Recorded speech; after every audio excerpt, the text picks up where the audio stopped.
Welcome to V news Telangana. ముందుగా headlines చూద్దాం. వైఎస్ఆర్సీపీ ఎమ్మెల్సీలతో తన క్యాంపు కార్యాలయంలో సమావేశమైన వైఎస్ఆర్సీపీ అధ్యక్షుడు మాజీ ముఖ్యమంత్రి వైఎస్ జగన్. పరిశ్రమలు ప్రజల అవసరాలకు అనుగుణంగా విద్యుత్ కోతలు లేకుండా బొగ్గు ఉత్పత్తికి కృషి చేస్తాం. శ్రీజీ కిషన్ రెడ్డి.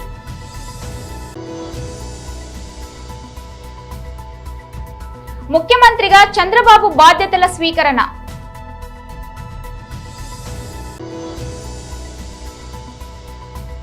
హైదరాబాద్లోని పలు ప్రాంతాల్లో భారీ వర్షం. ప్రస్తుతం రాష్ట్రంలో టీడీపీ కూటమి హనీమూన్ నడుస్తోందని, వాళ్లకు కొంత సమయం ఇచ్చిన తర్వాత పోరాటం మొదలు పెడతామని మాజీ సీఎం జగన్ అన్నారు. ఇవాళ ఆయన వైసీపీ ఎమ్మెల్సీలతో సమావేశం నిర్వహించారు. ఈ సందర్భంగా ఆయన మాట్లాడుతూ చంద్రబాబు హయాంలో పాపాలు చాలా త్వరగా పండుతాయని, గతంలోనూ చంద్రబాబు పాపాలు ఎలా పండాయో అందరం చూశామని తెలిపారు. శిశుపాలుడి 100 తప్పులు మాదిరిగా చంద్రబాబు తప్పులను కూడా లెక్కిద్దామని పిలుపునిచ్చారు. ఆ తర్వాత ప్రజల్లోకి వెళ్లి ముమ్మరంగా పోరాటం సాగిద్దామని పేర్కొన్నారు. అసెంబ్లీలో వైసీపీకి ఏమంత బలం లేదని, దాంతో అక్కడ అధికార పక్షానిదే ఆధిపత్యం ఉంటుందని జగన్ పేర్కొన్నారు. అయితే మండలిలో వైసీపీకి బలం ఉన్న విషయాన్ని గుర్తించాలని సూచించారు. తమను ఎవరూ ఏమీ చేయలేరని, మహా అయితే 4 కేసులు పెడతారేమో అని జగన్ వ్యాఖ్యానించారు. ఇటీవల ఎన్నికల ఫలితాలు శకుని పాశికల మాదిరి ఉన్నాయి. ఈవీఎంల గురించి దేశవ్యాప్తంగా చర్చ జరగాలి. గత కొన్ని రోజులుగా జరిగిన పరిస్థితులు మీకు తెలుసు. ఎన్నికల ఫలితాలతో మనోస్థైర్యాన్ని కోల్పోవద్దు. మేనిఫెస్టోని పరమ పవిత్రంగా భావించి 99% హామీలు అమలు చేశాం. ఫలానా పథకం అమలు జరిగిందా లేదా అనేది ప్రజలను అడిగి మరీ టిక్ పెట్టించాం.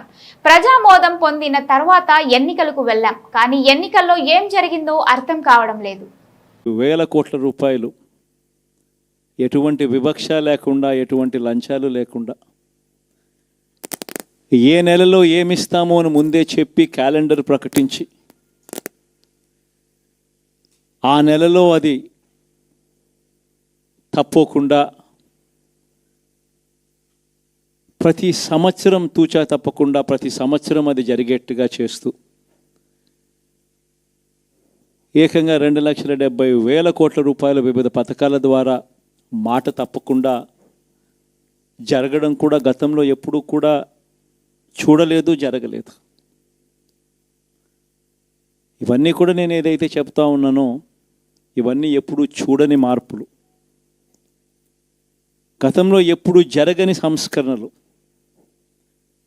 విద్యారంగంలో అయితేనేమి, వైద్య రంగంలో అయితేనేమి, వ్యవసాయ రంగంలో అయితేనేమి, సామాజిక న్యాయం అంశంలో అయితేనేమి, మహిళా సాధికారత అంశంలో అయితేనేమి, గవర్నెన్స్ విషయంలో అయితేనేమి, ఎప్పుడు జరగని చూడని సంస్కరణలను కూడా తీసుకొచ్చాం. ఇవన్నీ నేను ఏదైతే చెప్తా ఉన్నానో ఇవన్నీ మనం చేసి చూపించి ప్రజల మన్ననలు పొందిన తర్వాతే ఎన్నికలకు వెళ్ళాం. ఎన్నికల్లో ఏమైందో తెలీదు. 5 సంవత్సరాలు కళ్ళు మూసుకుంటే చాలా అయిపోయింది. 5 సంవత్సరాలు.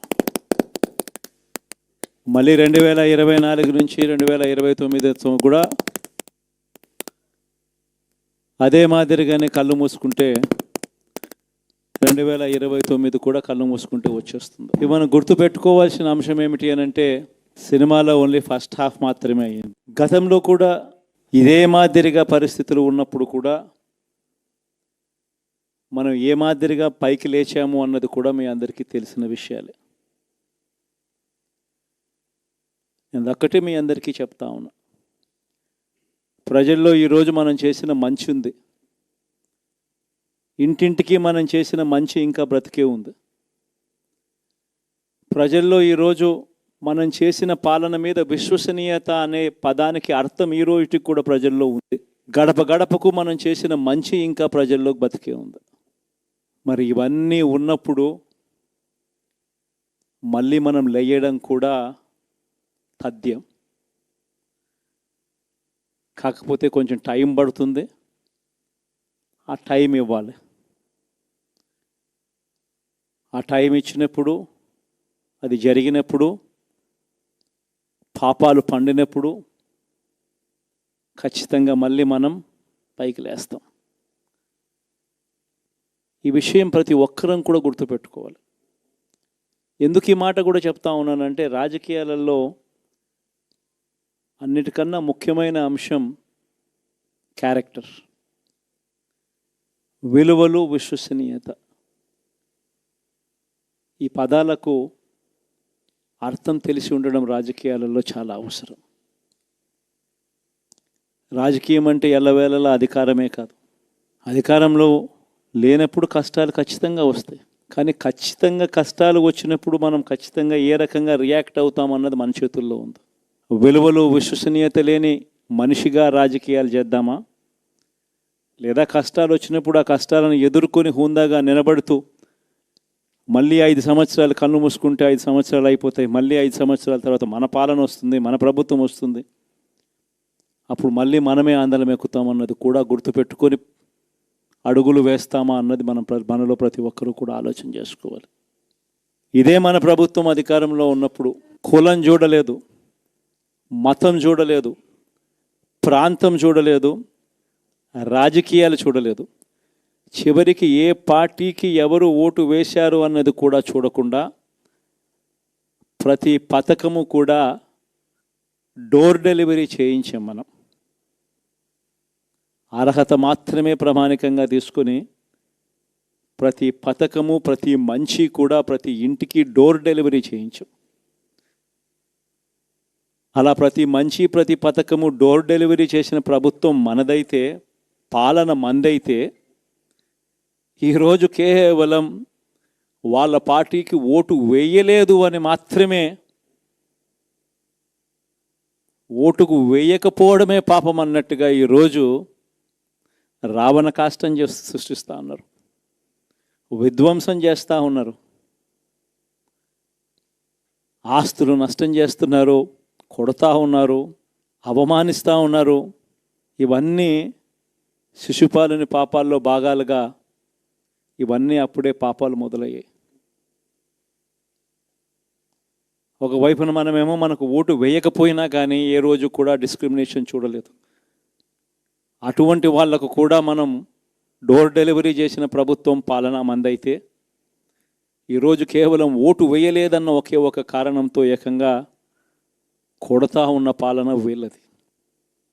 కేంద్ర బొగ్గు గనుల శాఖలను ప్రధాని శ్రీ నరేంద్ర మోదీ గారు నాపై నమ్మకం ఉంచి నాకు ఈ బాధ్యతలు అప్పగించారు.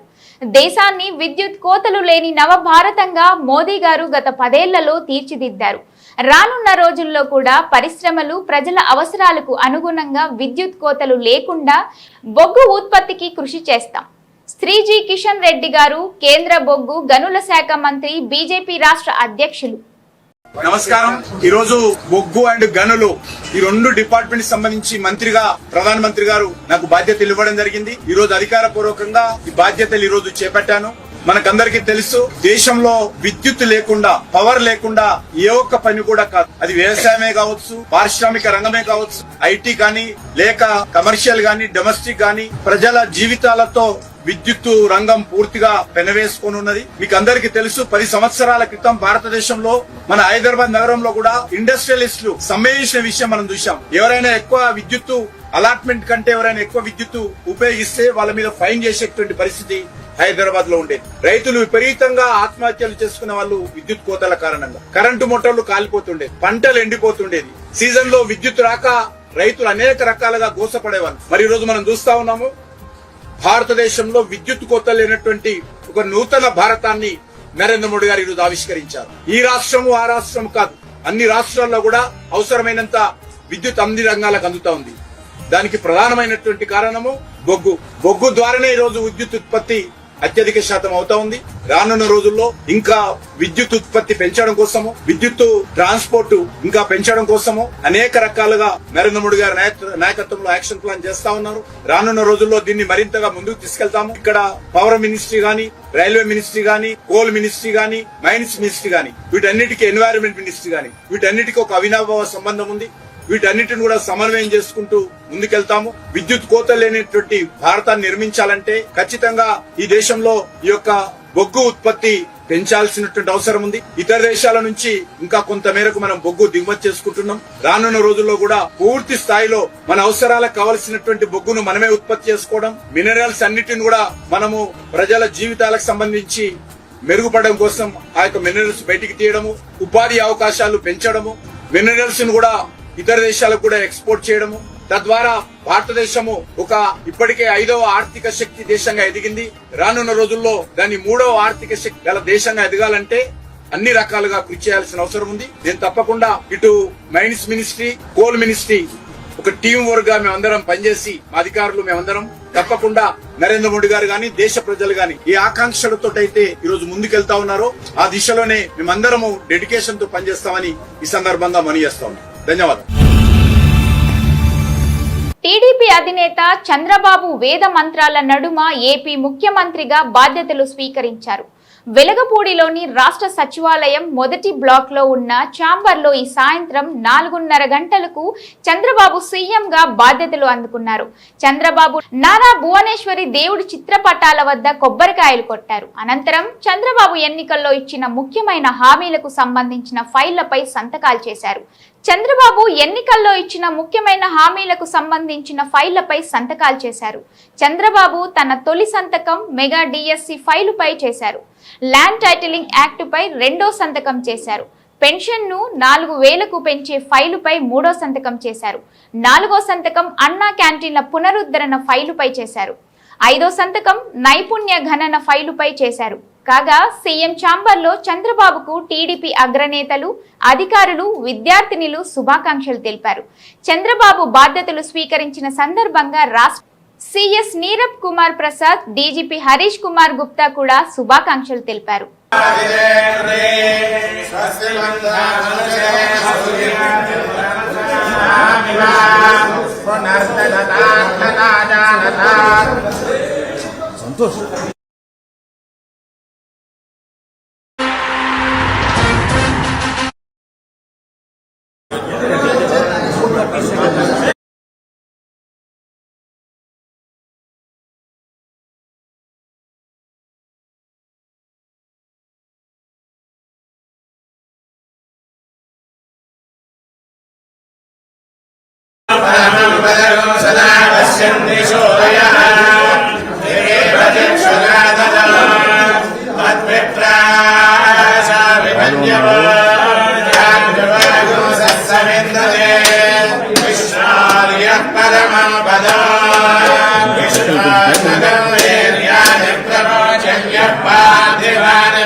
మదంతే ఉరక్రమస్య సహి బంధురిత్తా కృష్ణ పదే బలమే విష్ణుస్తవ దేవీర్యాయ మృగాణమే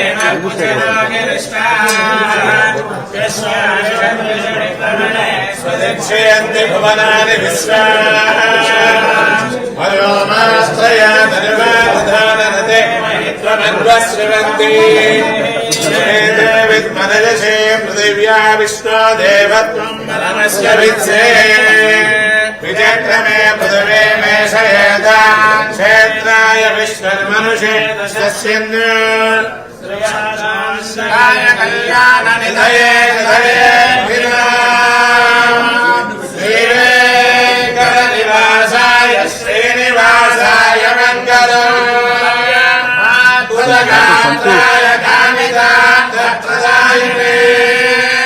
శ్రీమద్వేంకటనాథాయ శ్రీనివాసాయ మంగళం. ఏడుకొండల వాడ వెంకటరమణ గోవింద.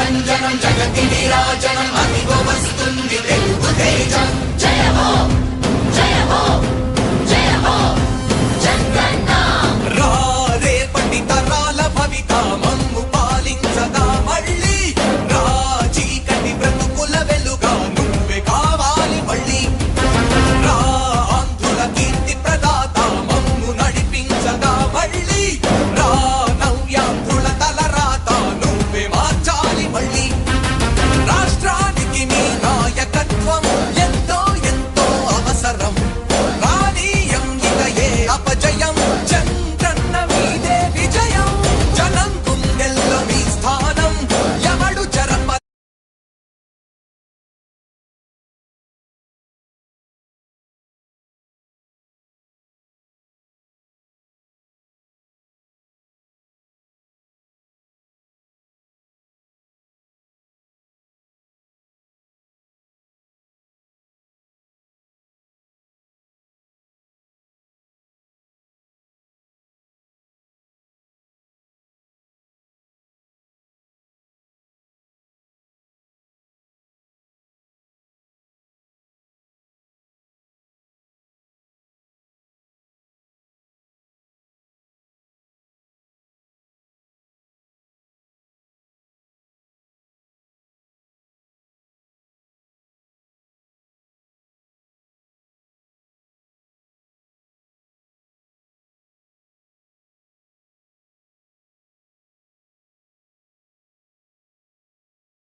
హైదరాబాద్ లోని వివిధ ప్రాంతాల్లో గురువారం మధ్యాహ్నం భారీ వర్షం కురిసింది.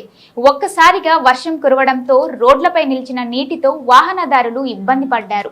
ఎల్బీ నగర్, హయత్ నగర్, వనస్థలిపురం, నాగోలు, గడ్డి అన్నారం, దిల్సుఖ్ నగర్, మలక్పేట్, అబిడ్స్, అంబర్పేట్ తదితర ప్రాంతాల్లో వర్షం కురిసింది. ఈ ప్రాంతాల్లో రోడ్లపై నీరు నిలిచింది.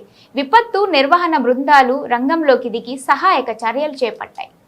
మండలంలో జిల్లా పరిపాలన అధికారి మరియు జిల్లా పౌర సమాచార శాఖ ఆదేశాల మేరకు గురువారం దర్పల్లి మండల కేంద్రంలో మరియు వివిధ గ్రామాలలో తెలంగాణ సాంస్కృతిక సారథి కళా బృందం వారిచే పర్యావరణం, పరిశుభ్రత, బడిబాట కార్యక్రమాలపై ప్రజలకు పాటల రూపంలో అవగాహన కల్పించారు. వచ్చేది వర్షాకాలం కావున ప్రజలంతా తమ చుట్టుపక్కల పరిసరాలు శుభ్రంగా ఉంచుకోవాలని, లేదంటే తద్వారా దోమలు వ్యాపించి మలేరియా, డెంగ్యూ వంటి రోగాలు వచ్చే అవకాశాలు ఉన్నాయి. కావున ప్రజలు అప్రమత్తంగా ఉండాలని, అలాగే 14 సంవత్సరాల లోపు పిల్లలందరూ బడిబాట పట్టాలని, లేదంటే బాల కార్మికులుగా గుర్తించి వారిపై కఠిన చర్యలు తీసుకుంటారని కళా బృందం వారు తెలియజేశారు. మరి డిపిఆర్ ఆధ్వర్యంలో జరుగుతున్నటువంటి ఈ కార్యక్రమంలో భాగంగా ప్రతి ఊరు వాడ అందరూ శుభ్రంగా ఉంచుకోవాలి. ఎందుకంటే ఇది వానాకాలం కాబట్టి, ఈగలు దోమలు వచ్చే కాలం కాబట్టి, ఆ ఈగల దోమల వలన మనకు రోగాలు వచ్చి దావకాళ్ళ పాలై చనిపోయే ప్రమాదాలు కూడా ఉంటాయి. కాబట్టి అందరూ కూడా ఆరోగ్యం పట్ల జాగ్రత్తగా ఉండాలని కోరుకుంటూ, అదే విధంగా ఇప్పుడు జూన్ లో మనకు బడులు స్టార్ట్ అయినాయి కాబట్టి అందరూ కూడా బడి బయట పిల్లల్ని బడిలో చేర్పించే కార్యక్రమాన్ని అందరు విజయవంతం చేయాలి. బడి బయట ఉండద్దు, పనుల్లో ఉండద్దు. ఎందుకంటే వాళ్ళు పనుల్లో ఉంటే బాల కార్మికులుగా గుర్తించి అవసరమైతే ఎవరైతే పనులు పెట్టుకున్నారో వాళ్ళ మీద కేసులు కూడా అవుతాయని చెప్పేసి మన కలెక్టర్ గారు ఆదేశాలు ఇవ్వడం జరిగింది. ప్రతి 18 సంవత్సరాలు పిల్లలు 14 సంవత్సరాలు పిల్లలందరూ కూడా ఖచ్చితంగా బడిలోనే ఉండాలి, చదువుకోవాలనే ఒక ఉద్దేశంతో ఈ కార్యక్రమాన్ని ప్రతి పల్లెన బడిబాట కార్యక్రమం ద్వారా ప్రతి ఊరున ఈ కార్యక్రమాన్ని పాటల ద్వారా అయితే జనాలు మంచిగా ఉంటారు, పాటల ద్వారా అయితే ఉత్సాహాన్ని ఉంటారు అనే ఉద్దేశంతో కళాజాత కార్యక్రమం ద్వారా టిఎస్ఎస్ తెలంగాణ సాంస్కృతిక సారథి కళా బృందం ప్రతి పల్లెన బడిబాట కార్యక్రమంలో భాగంగా ఈ పాటలతో అవగాహన కల్పించడం జరుగుతుంది.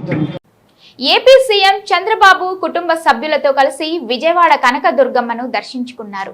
కుటుంబ సమేతంగా ఇంద్రకీలాద్రికి చేరుకుని అమ్మవారికి మొక్కులు చెల్లించుకున్నారు. తిరుమల పర్యటన ముగించుకుని ఇంద్రకీలాద్రికి చేరుకున్న సీఎంకు దేవాదాయ శాఖ కమిషనర్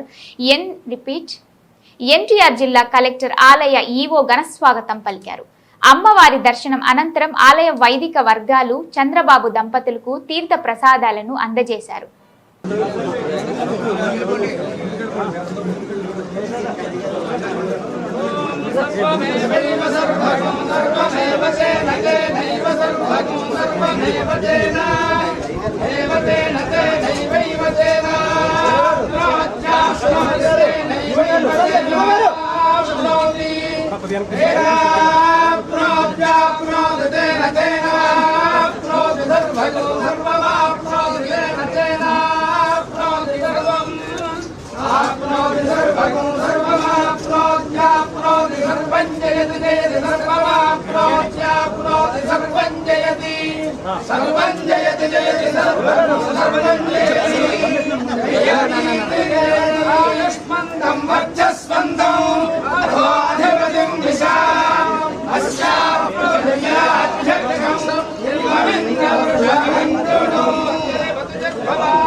ఇవాల్టి బులెటిన్స్ మరోసారి చూద్దాం. వైఎస్ఆర్సీపీ ఎమ్మెల్సీలతో తన క్యాంపు కార్యాలయంలో సమావేశమైన వైఎస్ఆర్సీపీ అధ్యక్షుడు మాజీ ముఖ్యమంత్రి వైఎస్ జగన్. పరిశ్రమలు ప్రజల అవసరాలకు అనుగుణంగా విద్యుత్ కోతలు లేకుండా బొగ్గు ఉత్పత్తికి కృషి చేస్తాం శ్రీజీ కిషన్ రెడ్డి.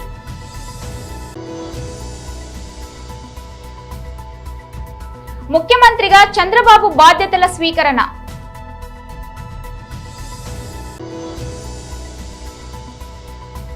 హైదరాబాద్ లోని పలు ప్రాంతాల్లో భారీ వర్షం. ఇది ఇవాల్టి బులెటిన్. మరో బులెటిన్ తో మళ్ళీ కలుద్దాం. అంతవరకు సెలవు.